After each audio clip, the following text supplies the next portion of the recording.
Dios nos bendiga en esta mañana. Además, continuamos nuestro viaje a través de el profeta Isaías. Hay textos de estos que están reclamando de mí más de lo que yo me imaginaba que iban a reclamar. Y qué bueno, qué bueno. Nosotros, lamentablemente, por alguna razón humana, siempre tiramos para el lado de la comodidad. Me mantengo en lo que yo conozco y pues lo manejo ahí bien. Fantástico, no hay problema con eso, ¿verdad? La comodidad es necesaria. Pero yo escuché hace muchos años atrás a una gran predicadora, la doctora Yamina Molinari, que fue ministro general de los bautistas en Puerto Rico, y ella decía que la iglesia no está para acomodarnos, sino para incomodarnos. Incomodarnos con este mundo, incomodarnos con esta realidad, incomodarnos en nuestra fe de modo tal que crezcamos. La fe es como la perla. La perla no nace dentro de la hoja, sino es por la incomodidad, por un grano de arena. Y cuando hiere a la otra comienza a envolverla como en una especie de saliva, en el nácar, ¿verdad? Que lo vuelve de un grano de arena a una piedra preciosa. Así que confiamos que va a ser así la fe para nosotros. Vengo medio enlatado hoy, no sé. Me estoy hablando por una lata. Ahí. Vamos al capítulo 8 del libro de Isaías, por favor. Capítulo 8 del libro de Isaías. Con la ayuda del Señor, queremos ver si predicamos el Isaías completo este año.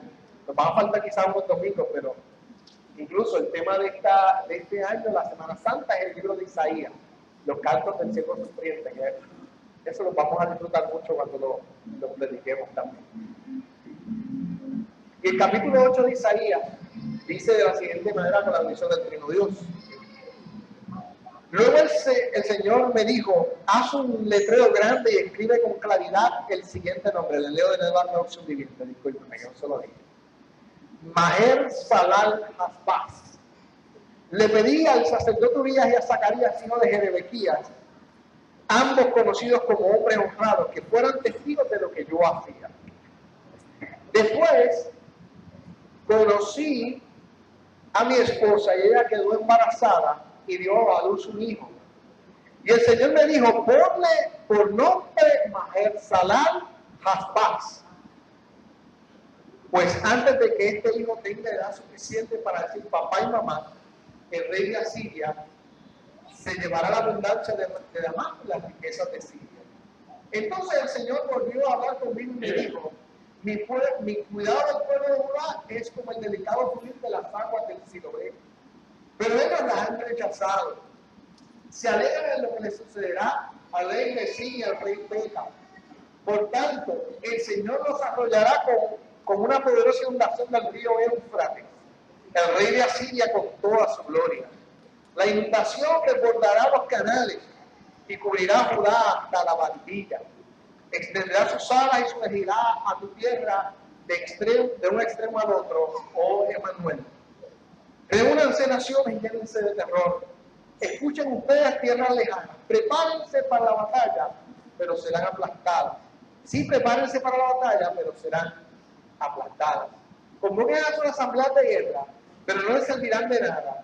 Desarrollen sus estrategias, pero no tendrán éxito, porque Dios está con nosotros. En hebreo, Emanuel. El Señor me dio una firme advertencia de no pensar como todos los demás. Me dijo, no llames conspiración a todos, como hace ellos, y vivas aterrorizados de lo que a ellos les da miedo. Ten por santo en tu vida el Señor de los ejércitos celestiales.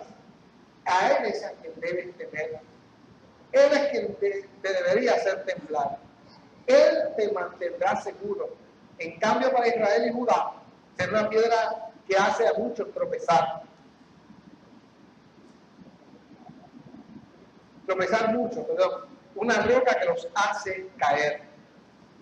Y para el pueblo de Jerusalén será una red y una trampa. Muchos tropezarán y caerán y volverán a levantarse.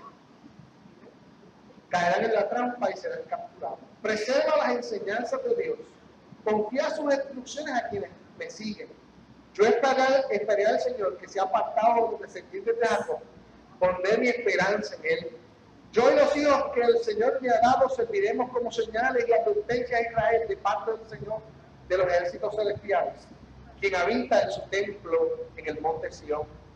Una vez, tal vez alguien les diga, preguntemos a los medios y a los que consultan los espíritus de los muertos con sus susurros y sus balbuceos, nos dirán qué debemos hacer. Pero ¿acaso no deberá el pueblo pedirle a Dios que nos guíe? ¿Deberán los vivos buscar orientación en los muertos? Busquen las instrucciones de Dios y las enseñanzas de Dios. Quienes contradicen su palabra están en oscuridad completa. Irán de un lugar a otro fatigados y hambrientos. Y porque tienen hambre se pondrán furiosos y maldecirán a su rey y a su Dios. Levantarán la mirada al cielo y luego la bajarán a la tierra. Pero donde quiera que miren habrá problemas, angustia y una oscura desesperación, ¿verdad? Serán lanzados a las tinieblas de afuera. Palabra de Dios. La sección de los capítulos que van desde el 7 al 12 de Isaías, se me escapó darle este detalle el domingo pasado, son en cierto modo un diálogo entre Dios y el profeta como interlocutor del pueblo, como aquel que interpreta la voluntad de Dios para el pueblo. Y son mensajes que Dios le envía al rey Acaz de Jerusalén. El llamado es un mensaje de Dios al rey Acaz, es que aprenda a confiar en las promesas y en las palabras de Dios ante los escenarios políticos que se desarrollan cerca de su pueblo, cerca de Judá o alrededor de Judá. El Señor le invitaba a confiar en sus promesas, no en lo que estaba pasando. Pero el rey optó por confiar en sus habilidades políticas. Optó por confiar en hacer trato por temor a Siria y por temor al reino del norte. Quien dice el mismo texto, no tenían recursos para hacer guerra contra Judá, ni para invadirlos militarmente. Por miedo a ellos, el rey Acaz fue y se rindió a los pies del rey asirio. Asiria, lo que hoy conocemos como Irak. En ese momento, Asiria era la potencia militar expansionista del momento. Interesante que en la actual geopolítica mundial, el invasor se volvió el invadido por otras naciones y por todas las razones que no vienen al caso en el día de hoy. Pero ya sabemos por qué fue. En el capítulo 8, los profetas eran personas carismáticas, hacían cosas que a veces al pueblo se les hacía difícil entender. Los señales y los signos, imagínense, para la gente de su época eran raros, para nosotros que estamos a muchos siglos después, pues a veces son un poquito complicadas de comprender.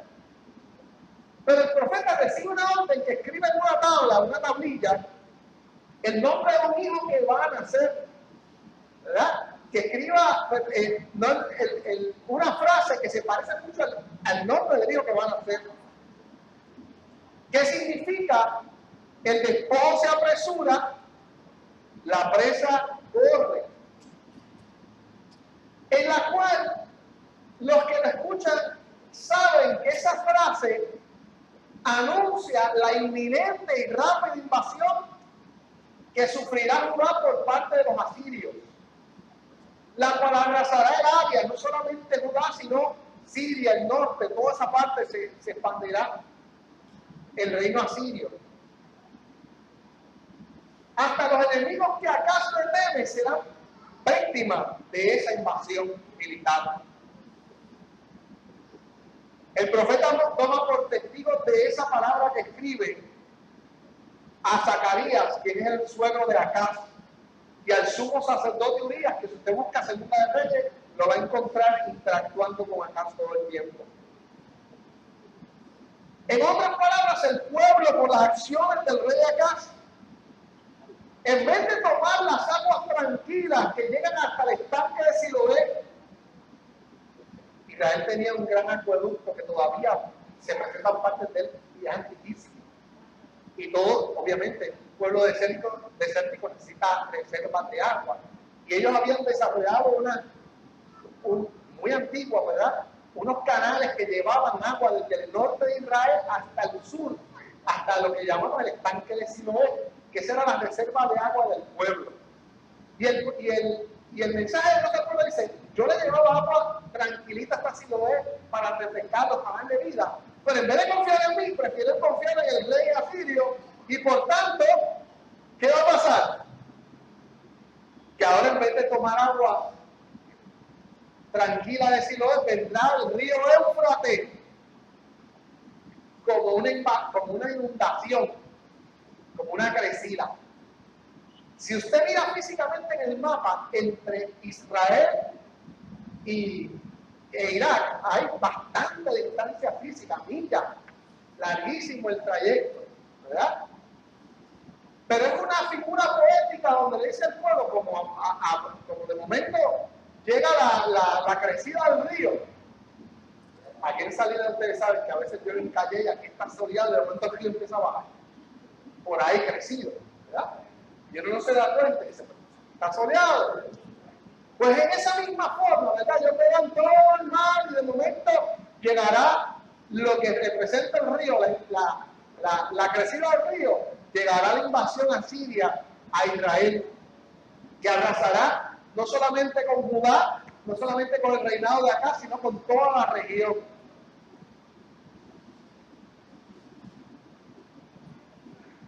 Y todo por haber escuchado la palabra de Dios y haber escogido hacer otra cosa distinta.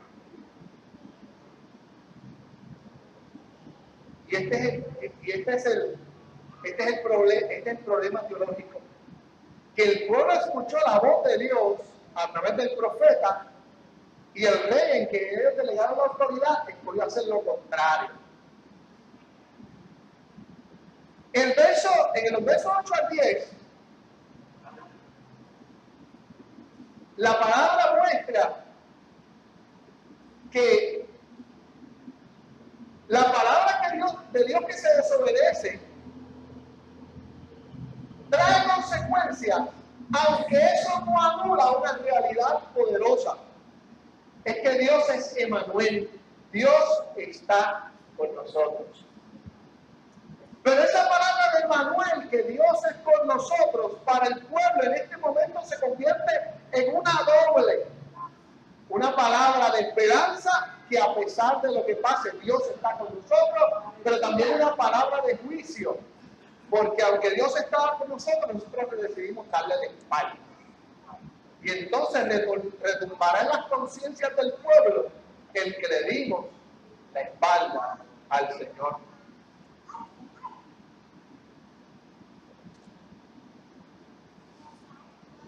Aunque el pueblo no podrá evitar la invasión siria, por más palabras que digan, Dios es Emmanuel, Dios está con nosotros. Pero aunque llegue la invasión de Siria, con toda su violencia, con todo el dolor que significará, también Dios es Emmanuel, Dios está con nosotros. Una palabra doble.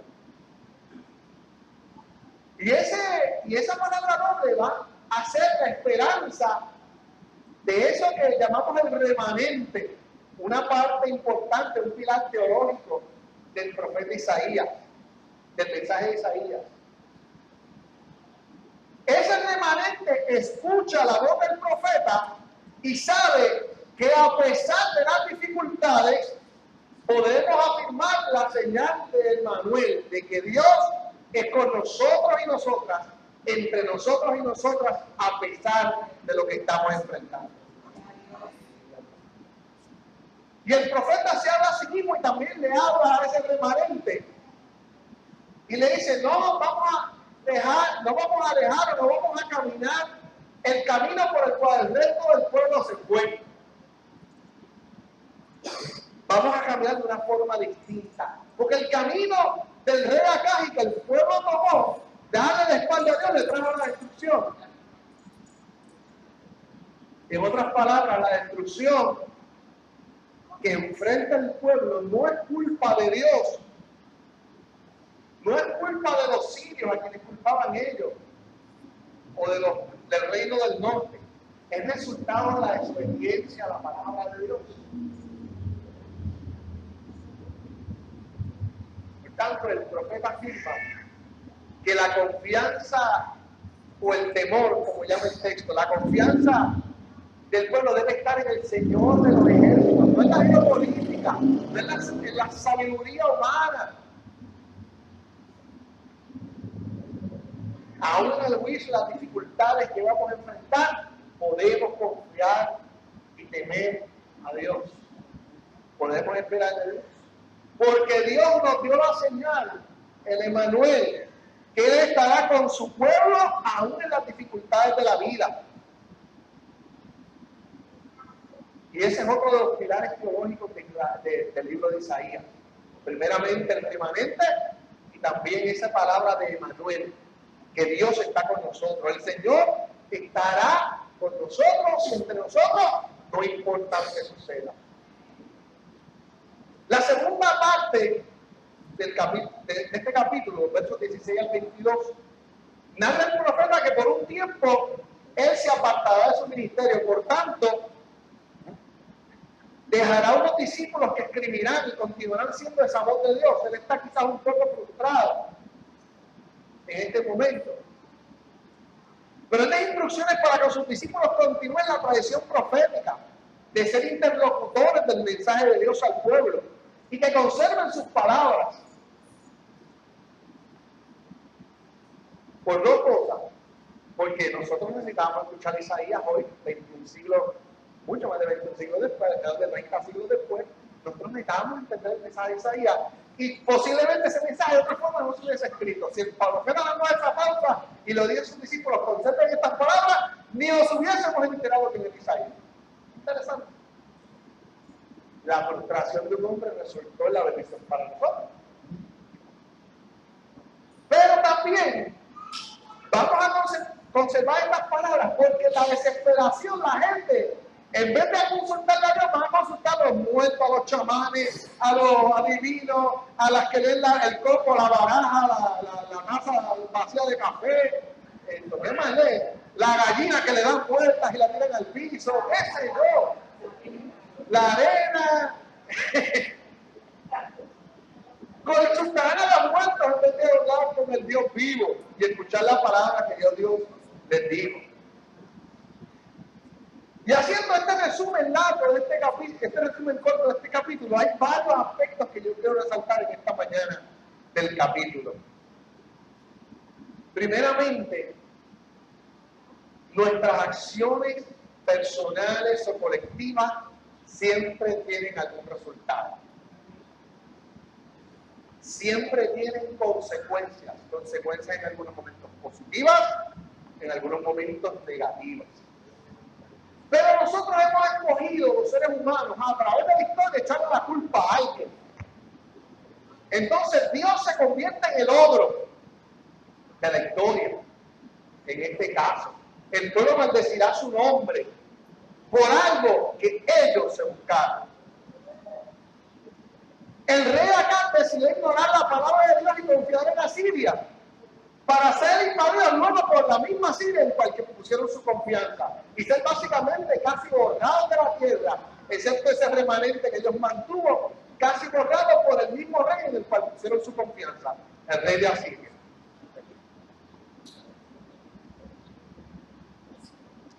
Pero lo seguimos haciendo hoy. En nuestro tiempo, abrazamos el progreso sin control y destruimos la naturaleza. Entonces, como nos pasó en el 2017, enfrentamos en 2 semanas 2 huracanes categoría 5, rápido se levanta voces que dice castigo de Dios para Puerto Rico. Oiga, pero no somos nosotros los que estamos cortando mangos para hacer casas y para hacer hoteles.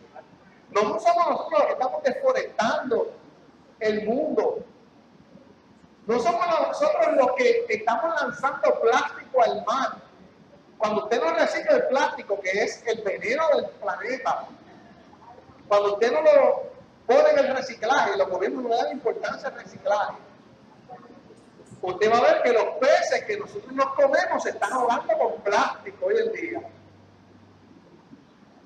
Y que las especies empiezan a sentir el impacto de nuestra irresponsabilidad.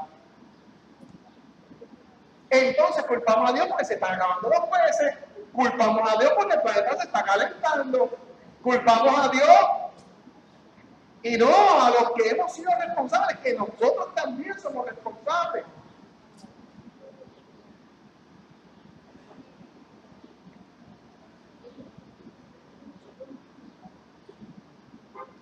De momento se desarrolla una enfermedad en su cuerpo.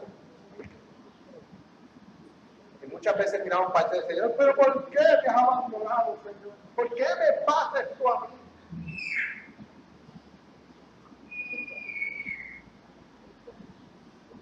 Pero descuidamos nuestra salud.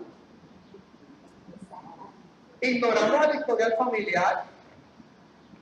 Si en su familia hay una prevalencia de diabetes, de alta presión, pues quiere decir, le está diciendo la ciencia médica que usted muy probablemente sea diabético o hipertenso.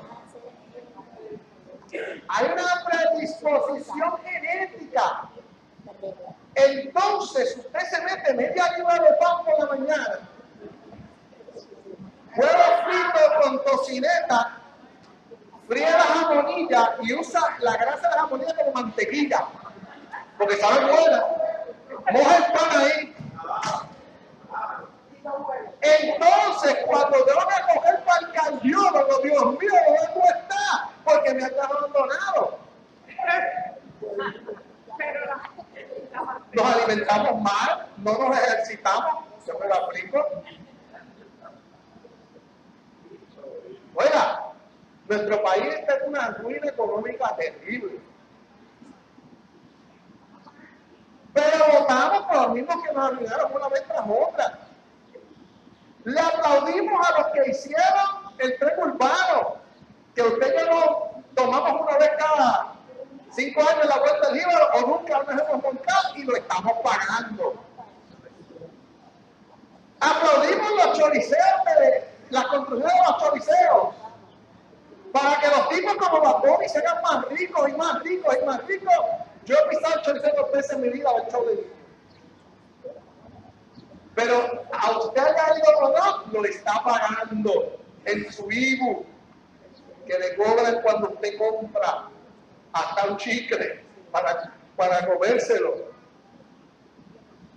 Y lo seguiremos pagando per secula seculorum, como dice allá en Castilla la Vieja. Aplaudimos cuando los políticos nos dan un beneficio. Y aquí hubo un tiempo, para que no digan que le dieron más que al Partido Azul, que aprobaron un bono de verano. Pero para aprobar el bono de verano que le dieron a todos los empleados públicos, hasta los que tiraban el algo, cogieron un préstamo. Y usted sabe quién iba a pagar ese préstamo. Ponga el dedo así. Mire, ponga el dedo así. ¿Dónde es el corazón? Usted mismo era que iba a pagar el préstamo. ¡Mua! Como dicen allá, en Aguadilla. ¡Mua!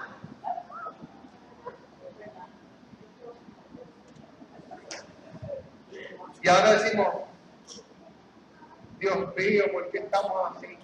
Cuando nosotros embrujamos nuestro país, que hasta nuestros tataranietos van a estar pagando el choliseo, el bono de verano, el tren urbano y por consiguiente. Nosotros confiamos en el Señor, pero nuestra confianza en el Señor no nos anula de ser críticos de nuestro contexto, de nuestras realidades. Yo confío en el Señor, también yo me voy a meter jamonín y ver con todo día, porque Dios va a ser mi sanador.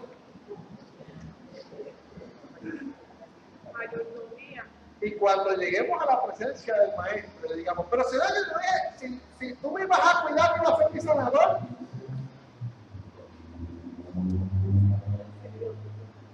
Sí, pero yo no te mando a tirarte por el bajaco.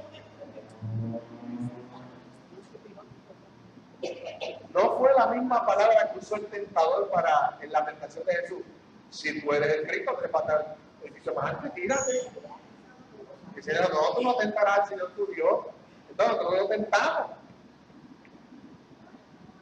Cuando el huracán María, yo recibí unos tortos, ¿verdad? Y los repartí lo mejor que pude. Una persona que dijo un torto, caballero dama, no voy a decir qué era. Me dijo, no se apure, yo voy a coger el torto, pero yo me voy de aquí porque el Señor está hablando, mira algo peor. Y yo respiré y le dije con mucho amor, ¿verdad? Pero mire, venga algo peor, el Señor está contando. No, pero yo me voy de aquí porque el Señor me dijo que me iba a sacar antes de que pasara. Que los demás nos lleven el rey, ¿verdad? Tenemos que ser críticos. Si caminamos de espalda a Dios, nosotros, no le pidamos al gobierno que entonces debe ser con la Biblia en la mano del pueblo también.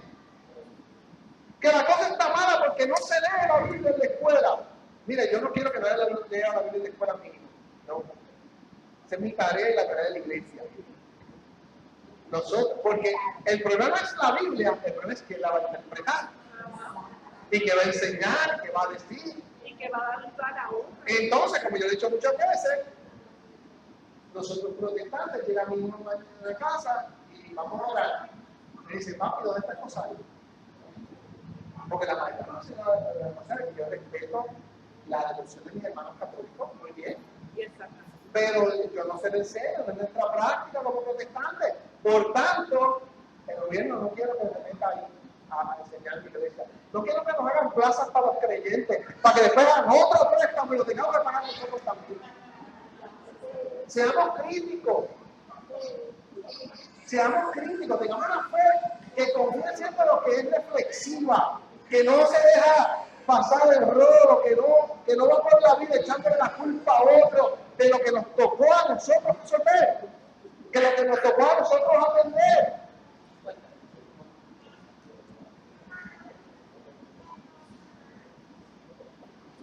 La vida siempre tendrá retos que retarán, valga la redundancia, nuestro análisis, nuestra forma de ver la vida, retarán nuestro intelecto, nuestra capacidad analítica.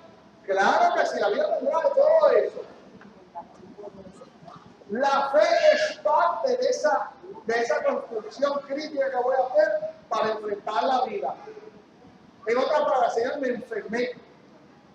Tú estás conmigo. Y vamos a resolver esto, pero yo voy a poner de mi parte, me voy a cuidar. Yo voy a velar mi dieta, yo voy a hacer ejercicio, yo voy a portarme bien, no me voy a ir de cabeza cuando veo un mofón con carne frita.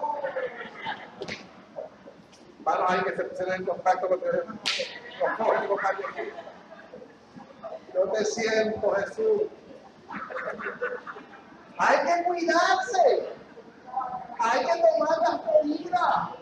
Ay, este país no mejora, pues podemos hacer lo mismo en la próxima elección. Elejamos a la misma gente y esperemos algo distinto.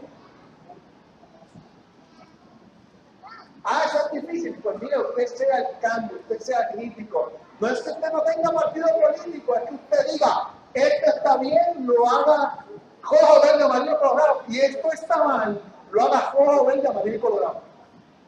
Sencillo.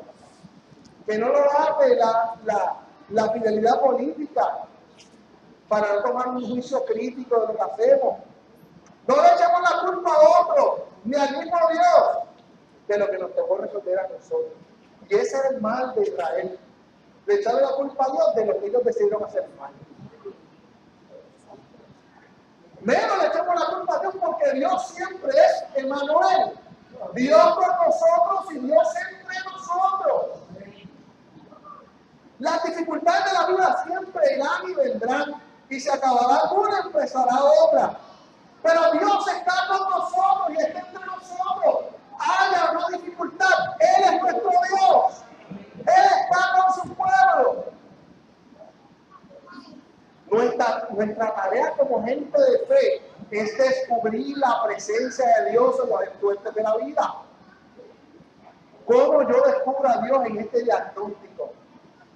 ¿Cómo yo descubro a Dios en esta escasez económica? ¿Cómo yo descubro a Dios en esta dificultad familiar? ¿Cómo yo descubro a Dios en un ambiente de violencia, de dolor? Porque Él está ahí. Él es con nosotros y por nosotros y entre nosotros.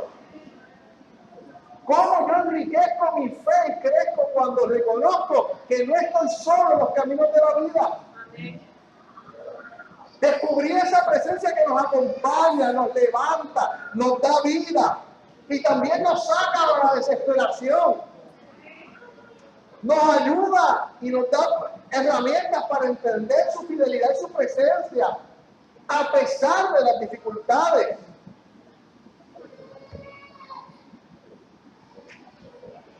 Porque Él es Dios con nosotros, Él es Emmanuel. Emmanuel no viene de Jesús solamente, Dios siempre ha estado entre su pueblo y nosotros hemos ignorado su presencia.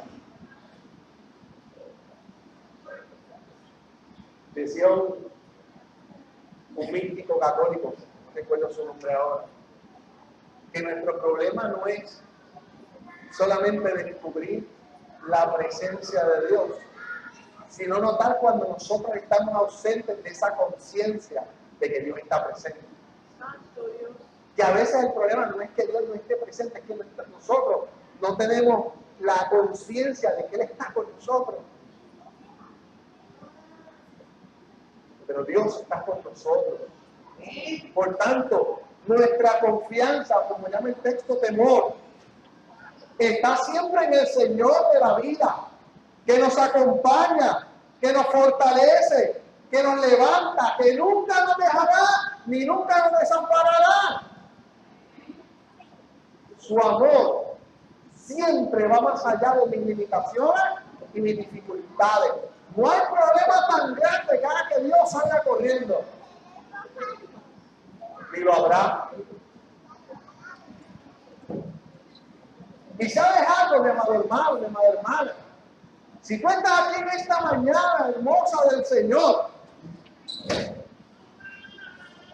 es porque tú has sido descubierto por el amor de Dios, el cual te ha mostrado en Jesucristo. Y tu corazón recibió el toque del amor de Dios en Cristo Jesús. Y por eso te sientes atraído a Él. Eso dice su palabra. Por tanto, si Jesús ha tocado tu corazón y tú sientes esa atracción maravillosa,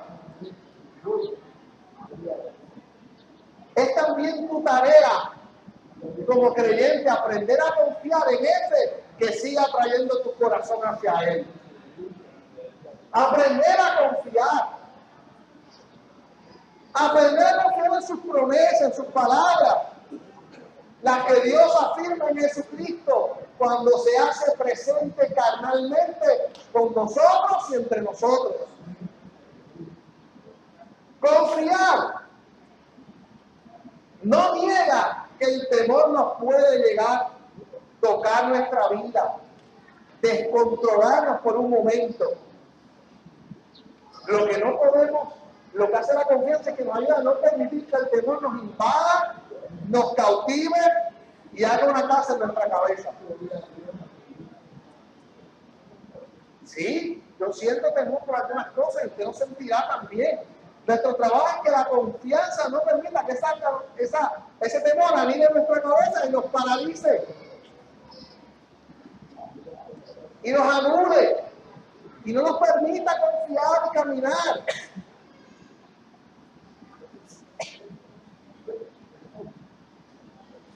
Confiar es saber que en las dificultades de la vida descubrimos su presencia que está con nosotros. Pablo decía, tened por sumo gozo cuando salléis de esa prueba. Porque la prueba se comprueba, valga la redundancia, si la hay, que Dios está con nosotros. En la dificultad se comprueba que el Señor camina con sus hijos y sus hijas. En la dificultad compruebo que de momento su amor me invade y se va todo temor. Y yo puedo estar en paz y puedo confiar en Él.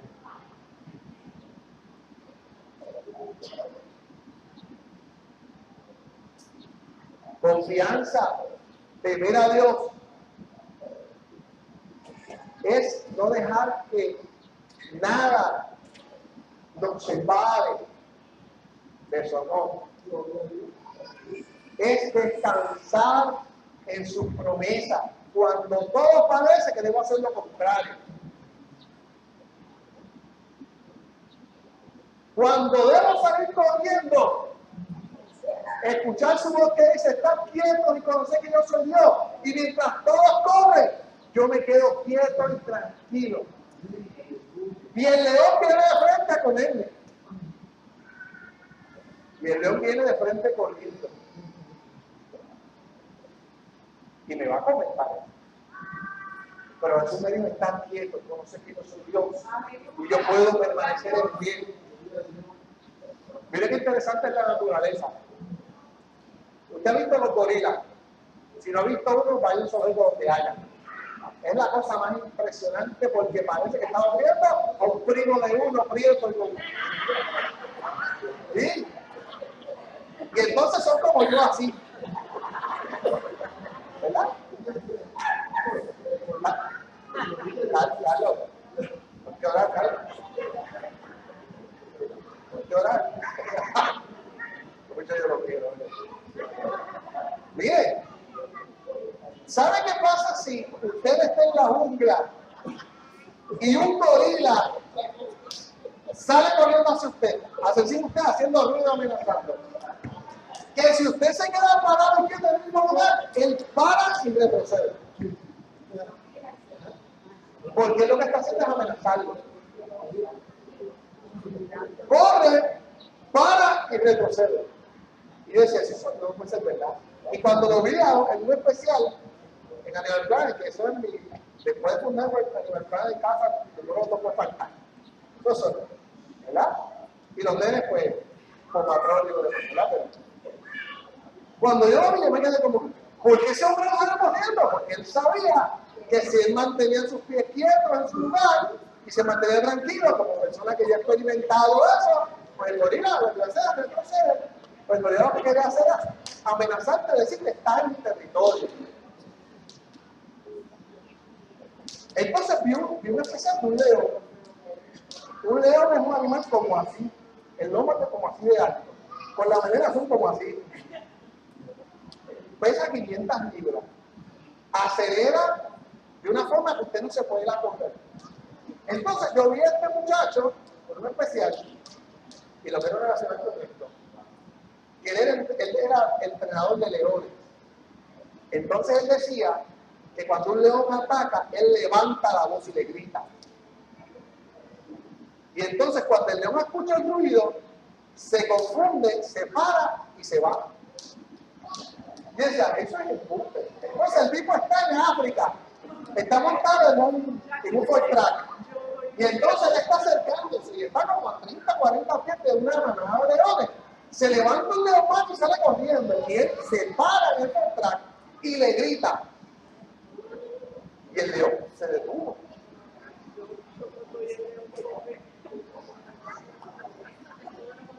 No se parece toda la vida que viene la amenaza y usted lo que piensa es salir corriendo. Y lo más probable es que si corre le vaya bien en algunos casos. Pero cuando Dios nos da su palabra, que estemos quietos y confiemos. Si la amenaza se levanta y viene de frente, nos sostenemos en que Él es con nosotros, está con nosotros, y resistimos, y nos mantenemos en nuestro lugar, y la amenaza retrocederá. Pero si la amenaza es más agresiva, como un león, y miran amenazándole, incluyéndole, y haciendo ruido y haciendo el charge, la caca, hacia usted levanta su voz y dice, conmigo está Emanuel. Él es conmigo y está en mí. Por tanto, Él me dijo que me mantenga, que esté quieto y que Él confío. Y la amenaza retrocederá. Porque ¿sabe qué hace el temor? El temor nos paraliza. El temor nos paraliza. ¿Sí? El temor paraliza. ¿Y qué va a hacer pasar mañana? Y cuando vengan los cortes de la Junta y me reduzcan un 10, un 15, ¿cuánto sabe Dios? ¿Qué voy a hacer? Usted está parado en las rocas de la eternidad. Usted puede decir, Él es Emanuel, Dios con nosotros, Dios entre nosotros. Nada tocará mi morada, nada me faltará, porque Él es mi pastor y en Él yo puedo confiar. Y si Él es con nosotros, ¿quién contra nosotros? Descanse, pero no se paralice.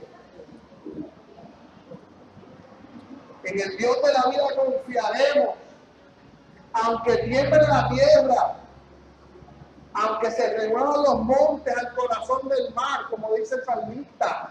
En Él podemos confiar. Él es amparo, Él es fortaleza, Él es pronto auxilio en la tribulación. En Él podemos esperar. Aunque todos vayan contra la corriente y todos no le quieran obedecer, el pueblo de Dios tiene que ser remanente de los que confían, escuchan la palabra de Dios. Cuando todo el mundo sale corriendo de nuestro país, porque allá me irá mejor, puede que sí. Yo no le niego, esta situación está crítica. Pero la gente que ha escuchado la palabra de Dios se mantiene de pie y espera en el Señor, espera la dirección del Señor para hacer lo que tenga que hacer en la vida. Porque irse en contra de lo que dice Dios, aunque parezca lógico, aunque parezca políticamente inteligente, aunque económicamente parezca que no es mejor, créame, no hay nada mejor que descansar en el Emanuel, que está con nosotros y entre nosotros. Y cuando la tierra tiemble de verdad, porque estas pequeñas y leves tribulaciones que vamos pasando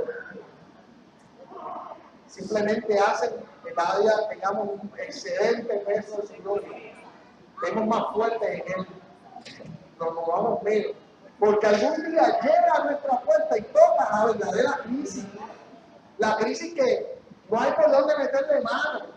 Y si usted ha aprendido en las pequeñas y en las más sencillas a confiar en el Señor de la vida, a confiar en Emanuel, esa crisis no podrá cumplir. Esa crisis la arrancará. Esa crisis tumbará sus fuerzas en algún momento. Pero usted se podrá levantar y decir, Emanuel, Dios está conmigo, Dios está en mí y yo puedo seguir adelante. Porque mejor es confiar en una sílaba de su palabra que en toda la sabiduría humana y pasajera. Porque en su amor podemos confiar. Cierra tus ojos de la confianza. Te adoramos por el Señor en esta mañana. Y te damos gracias por tu palabra. Tu palabra que nos enseña el camino hacia la vida abundante. Tu palabra que instruye nuestros pasos. Tu palabra que nos moldea por el ejemplo, por las acciones bíblicas, que podemos confiar en tu amor. Señor, en el nombre poderoso de Jesús, te pedimos que tu palabra cumpla el efecto por el cual tú enviaste a nuestros corazones en esta mañana. Y yo te pido en el nombre de Jesús, que tú puedas, Señor, en esta hora tocar cada uno de tus corazones y podamos sentir esa gracia maravillosa, hermosa, poderosa, que nos afirma que tú eres con nosotros y entre nosotros, que tú eres Emanuel. Y que nosotros podemos ser remanentes, aunque en esta tierra todos corran y estén despavoridos, y nosotros podemos seguir confiando en tus promesas, en tu amor, en tu fidelidad, en tu cuidado amoroso. Gracias por mi hermano y mi hermana, yo te pido que nos bendiga y derrame tu poder sobre nuestro pueblo. Que nos ayude, Señor, a cultivar esa fe, pero esa fe crítica, que no se queda en los eternos, echando culpa a otros, sino que toma acciones concretas, poderosas para en el nombre de Jesús sanar, transformar, bendecir. Gracias por mi hermano y mi hermana, en el nombre de Jesús, gracias. Amén. Amén, amén. Gloria.